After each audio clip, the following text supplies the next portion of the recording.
नमस्कार सभी को।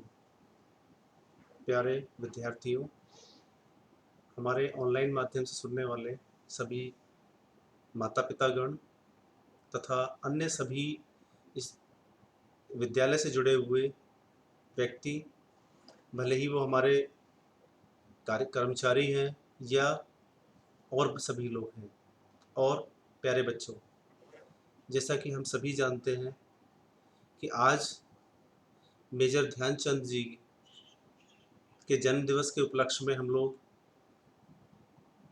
भारत में राष्ट्रीय खेल दिवस का आयोजन करते हैं। हम केंद्रीय विद्यालय नंबर 1 हलवारा की तरफ से सभी को राष्ट्रीय खेल दिवस की बधाई देते हैं, शुभकामनाएं देते हैं। साथ में बच्चों, जैसा कि हम लोग जानते हैं कि कोई भी व्यक्ति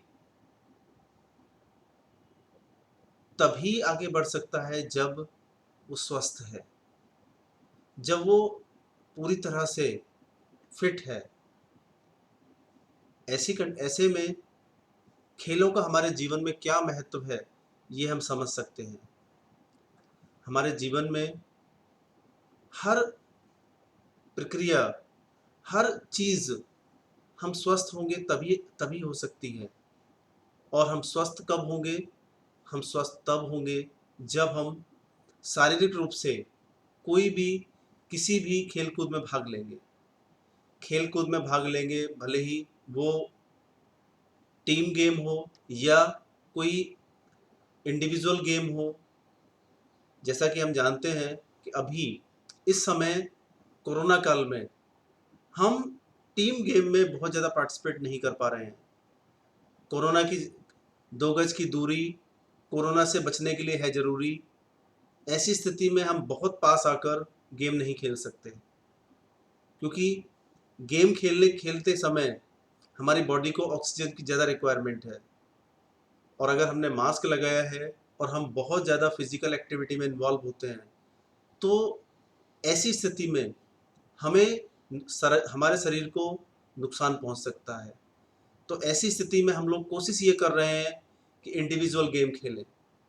इंडिविजुअल गेम खेलें कि वो जॉगिंग हो सकती है, वो रनिंग हो सकती है, वो साइकिलिंग हो सकती है, या कोई और गेम हो सकता है, जिससे हमारे शरीर का ऑक्सीजन लेवल, हमारे शरीर का रक्त संचार प्रॉपर बना रहे। साथ ही जैसा कि हम जानते हैं कि हम किसी भी काम को करने के लिए उस काम के लिए पहले सोचेंगे, और सोचने के लिए ये ज़रूरी है कि हमारा मन अच्छे से काम करे, हमारा दिमाग अच्छे से काम करे। बहुत पुरानी कहावत है कि स्वस्थ शरीर में ही स्वस्थ मन रह सकता है। तो ऐसी स्थिति में हमारा मन स्वस्थ बने, हमारा दिमाग स्वस्थ बने, उसके लिए ये ज़रूरी है कि हमारे स्वस्थ मन और स्वस्थ शरीर को संभालने के लिए हम अपने शरीर को स्वस्थ बनाएं। मैं ये आप सभी से आह्वान करता हूँ कि सभी लोग गेम्स और स्पोर्ट्स में बढ़ चढ़ के हिस्सा लें। साथ ही हम लोग फिट इंडिया मूवमेंट का भी पार्ट बने हैं अभी। तो हम रोजाना कम से कम आधा घंटा खेल के लिए निकालें। अगर हम खेल के लिए नहीं निकाल सकते तो हम अपने शरीर की फिटनेस का ध्यान देने के लिए निकालें। कोई छोटी मोटी एक्सरसाइज करें, हम योगा करें, हम किसी भी तरीके से अपने शरीर को स्वस्थ बनाने के लिए कोशिश करें। क्योंकि अगर आपका स्वास्थ्य ठीक नहीं है तो निश्चित ही आपका मन भी सही ठीक नहीं रहेगा।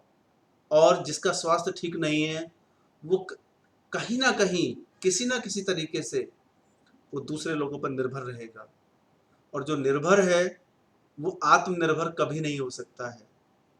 तो इसलिए ज़रूरी है कि हम अपने आप को स्वस्थ बनाएं, आत्मनिर्भर बने। साथ में आत्मनिर्भर बन के हम बहुत सारी चीज़ों में देश का सहयोग करें। अगर हम अपने आप को स्वस्थ रखते हैं तो कहीं ना कहीं हम वहाँ भी देश को सहयोग कर रहे हैं। क्यों? क्योंकि अगर आप बार बार बीमार पड़ते हैं तो कहीं ना कहीं आपकी कार्य क्षमता प्रभावित होती है और आप बहुत अच्छे से काम नहीं कर पाते हैं। तो अगर वास्तव में देखें तो सिर्फ छोटे बच्चे ही नहीं, बड़े किसी भी उम्र का व्यक्ति है, अगर उसे स्वस्थ रहना है तो उसे कहीं ना कहीं किसी ना किसी तरह से थोड़ा बहुत फिजिकल एक्टिविटीज़ में इन्वॉल्व होना पड़ेगा, शारीरिक श्रम करना पड़ेगा। और शारीरिक श्रम होने के साथ में ही उसके स्वस्थ होने का राज छिपा है। आप देख सकते हैं कि जो लोग किसी भी तरह के शारीरिक श्रम में इन्वॉल्व रहते हैं, किसी भी तरह के फिजिकल एक्टिविटीज़ में इन्वॉल्व रहते हैं, वो हेल्दी रहते हैं, लॉन्ग लाइफ जीते हैं। तो इसलिए मेरा ये आप सभी से आह्वान है कि आप सभी रोज़ाना खेल कूद के लिए या किसी भी तरह की कसरत के लिए, योगा के लिए समय निकालें और अपने पार्ट पर देश को संपन्न बनाने में सहयोग करें। जय हिंद, जय भारत। Thank you.